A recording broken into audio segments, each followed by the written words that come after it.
নমস্কার বন্ধুরা, আজকে বিশ্বকর্মা পুজোর শুভেচ্ছা দিয়ে এই ভিডিওটা আমি শুরু করলাম।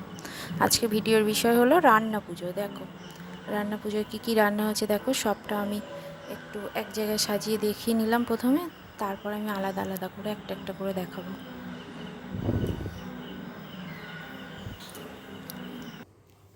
এটা হচ্ছে পান্তা।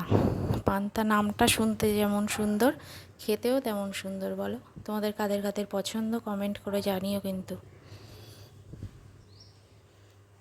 এর সাথে আছে দেখো কলা ভাজা, আলু ভাজা, পটল ভাজা, আরও আছে